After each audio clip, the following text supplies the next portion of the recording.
I think basically what we're hearing, and we heard it last night from the president of the Assembly of Southern Lawyers, Ms. Lacan, that this thing was not thought out thoroughly. I mean, really and truly taking in consideration the legal aspect, the detaining aspect, the detention aspect, none of these things were worked out from A to Z. There was no comprehensive plan. And yet still, go ahead.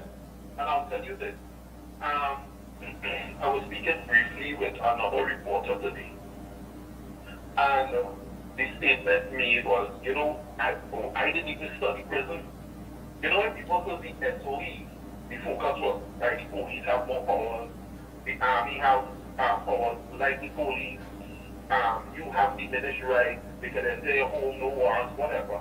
But no one thought about where are we going to house and possibly place in the some sort of rehabilitated program those people who may be arrested and charged under these particular prevailing conditions.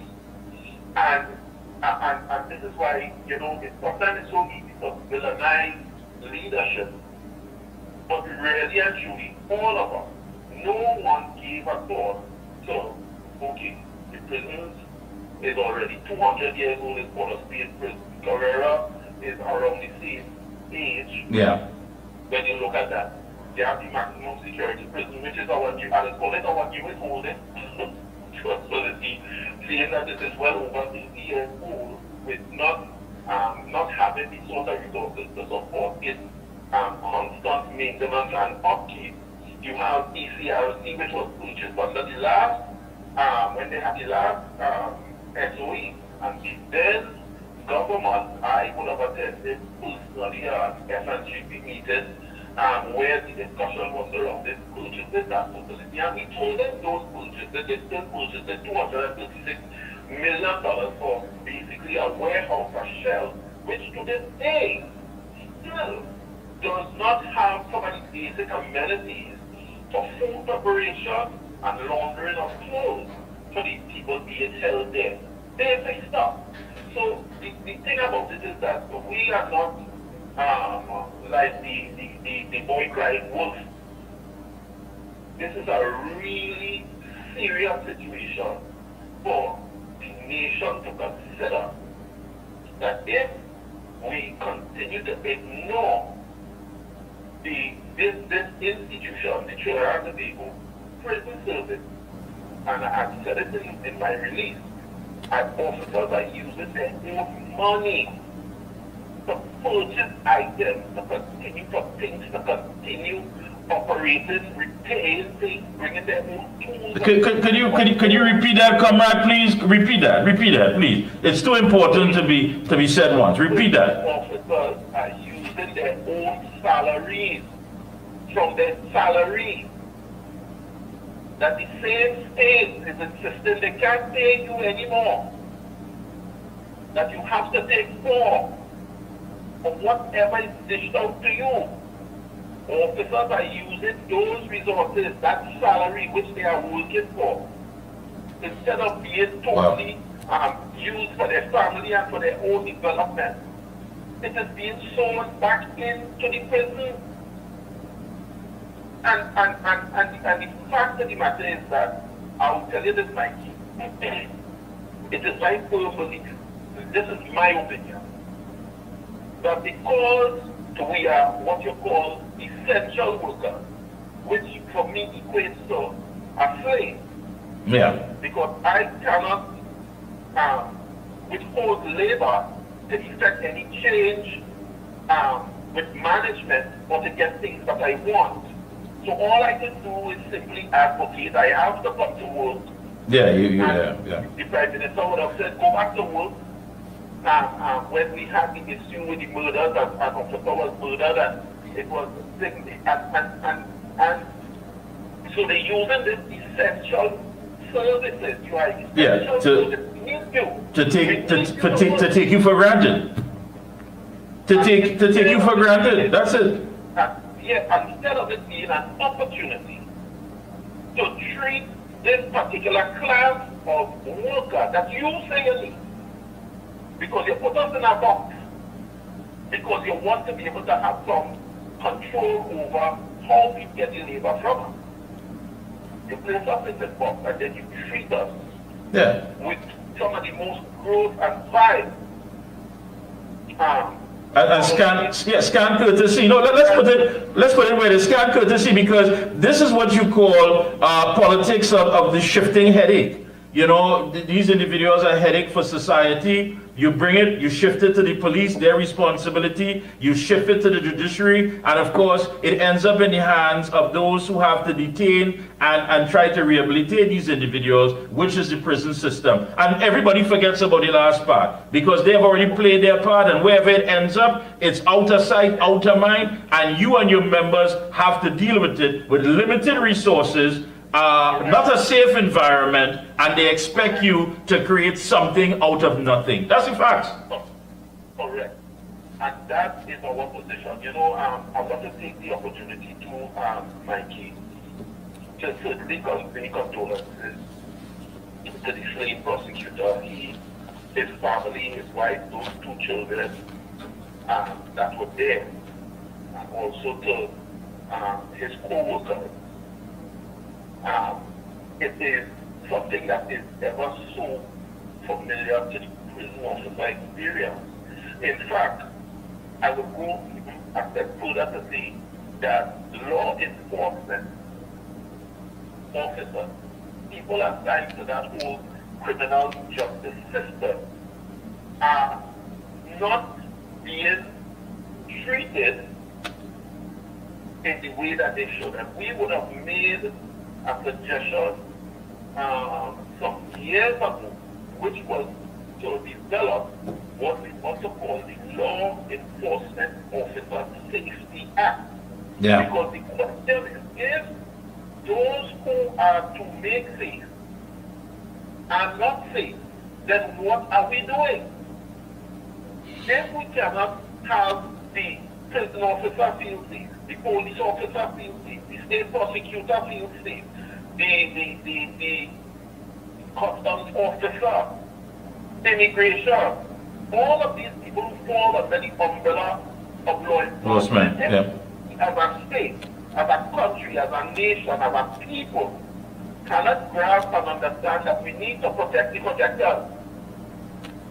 And we need to be very, very, very decisive and very quick in our response to any dissent, attack, murder on these people.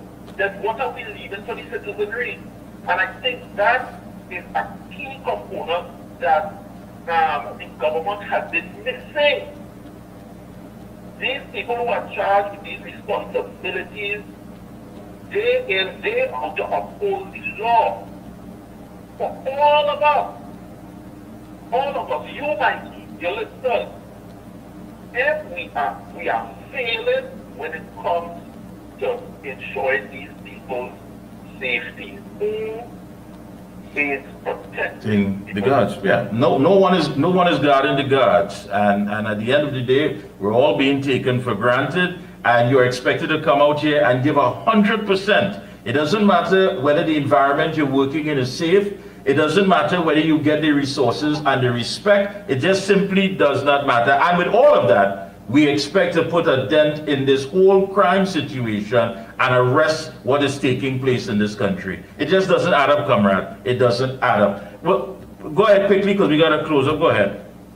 So, but in closing, I would just like to say again, so, I don't know, I'm hoping you have some influential listeners. I know. I laugh at that, but I laugh at it. I know. It's a balance. You have to laugh as much as you cry. Go ahead. The law enforcement prison officers continue to do a job that is tremendously stressful in itself. Last year, we would have lost 24 active officers for various lifestyle disease, I have to call it that, but all of them brought on by stress. So we had strokes, we had cancer, we had heart attacks. High blood pressure. And I'm certain if we were to even do a cursory glance at our brothers and sisters in the other arms of the protective services, there may be a similar story. So the thing about it is that this resource, this investment that has been made in having people trained and prepared, what are we doing it for? We are doing it to ensure public safety, and I'm saying that has been lost. It is not a thought with the policy and the lawmakers, and so we are easily cast aside. When in truth and fact, I firmly believe that we remain the cornerstone of ensuring that we can bring our nation back to some sense and semblance of, I don't want to say normalcy, but better than we have ever been before. Yeah. And I'm speaking now to whoever is listening. We need to focus on law enforcement of the prison, especially to ensure that we gain the sort of success that we want. Thank you, comrade. It's always a pleasure to have you on. Best of luck to you and your entire association, all your members, all the hard-working prison officers out there. It's not easy, and the Observer is going to continue to highlight that and to ensure that the day comes that you are treated with the respect that you all deserve. Thanks, Mikey. Thank you, comrade. Well, folks, there you have it. That was the president of the Prison Association, Mr. Jared Gordon, speaking, of course, on the fact that things have become a lot more challenging under the SOE. More people are being detained, of course. They are helping out. As you know, the police stations would not have room to accommodate many of these individuals. But, I'm going to open the line because we're going to have about, a few minutes again. It all depends on how we go. For your WhatsApp calls is 494-0938, and of course for the direct 225-9790. Is that correct? 9790? Yeah, thank you so much, Master Control. Always there. Thank you. We've heard a lot this evening, as always, here on The Observer. I like to bring it in from all angles, because nothing is one-dimensional when you're dealing with a society that is functioning and needs everyone to move so we can be productive. And hearing Dr. Vishnu Raghunath make his statements, I mean, really and truly, what is playing out here politically just simply has that lack of logic. Just simply doesn't make sense. One has to ask, did Dr. Rowley, or should I say the PNM government, put everything into a tailspin to create a big distraction, to deflect from the real issues? Why is this political soap opera playing out at a critical time, where people are demanding change, where people are demanding to live better, and yet still, of course, we have to be hearing about someone who has chosen their successor and wants them to lead, and others are saying that's not the way it's done. I think what's important here is when you look at the individuals who gathered after that retreat. As I said, if you're on a team and you have gotten everything, it's a clear shot win, and you have achieved what you have achieved, there's no need for anybody to gather after unless there are some questions that were not answered. Perhaps people were promised that they were going to vote in a certain way. Perhaps they felt there was a lack of transparency. Things wasn't above board. But where does that take us as a people, as citizens, when things do not connect and don't work? Listening, of course, to Mr. Wayne Sturge, the UNC candidate for Toko Sandy Grande, saying it differently, saying, listen, my years and experience as a criminal attorney, I understand what the individuals want. He understands how the gangs operate. He understands the high dependency that these gang members have on the leaders who provide them with a sense of comfort, whether it be food, whether it be employment, all of that, of course, he understands that, and he wants to apply his knowledge and his expertise into making things different for the people in Toko Sandy Grande. Listening, of course, to the president of the Prison Association, you could hear it in his voice, a man who is just totally fed up. He believes that he's been talking to the breeze. Everything has been blowing in the wind, and it just does not add up. What are we being deprived of? The entire democratic process now seems to be in a shamble, and people are making a joke of it. We're now playing political musical chairs. When the music stops, whoever is sitting there, I believe that's the person who is going to lead. But is that fair to us as people?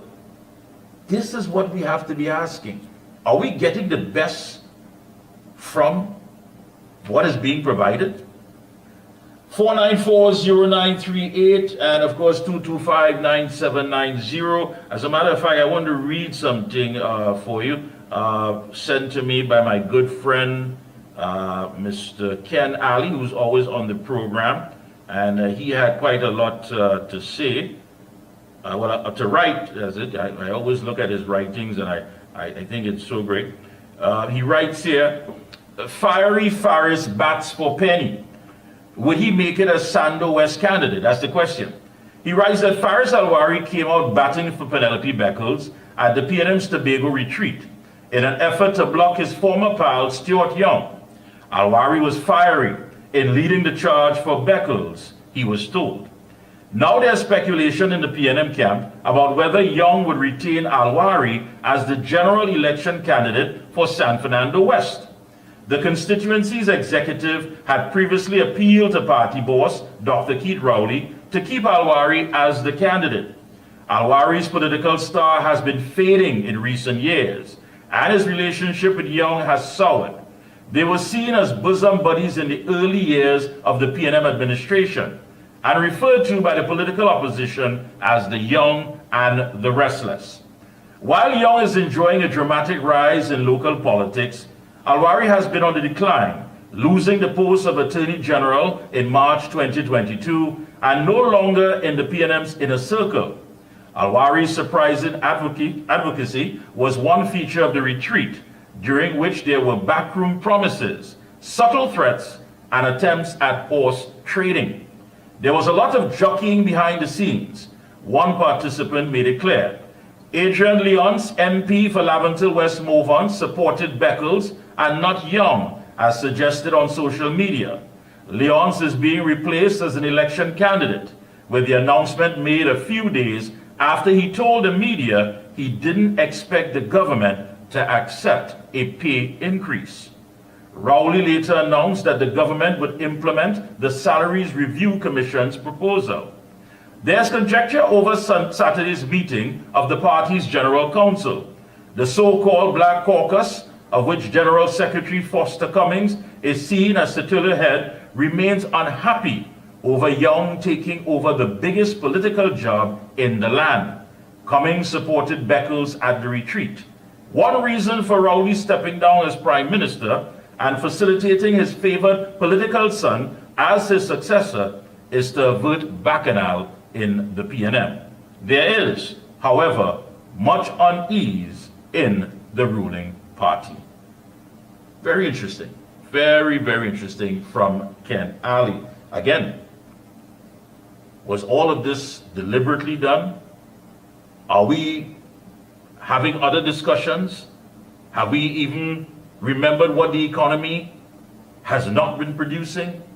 The Forex challenge, the dead babies in the NICU, students who fell through the cracks, and the list goes on and on. All of these were discussions prior to the announcement that Dr. Rowley has chosen his successor. Again, we keep our eyes on this as it unfolds. Yes, the observation is clear.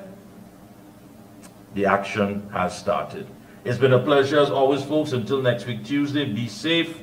And, like I said, the action has started. It's been a pleasure. Until then, have a good one. We'll be back next Tuesday, same time, right here on Gael TV, Real Media TT, and of course on social media. It's The Observer. Have a good night.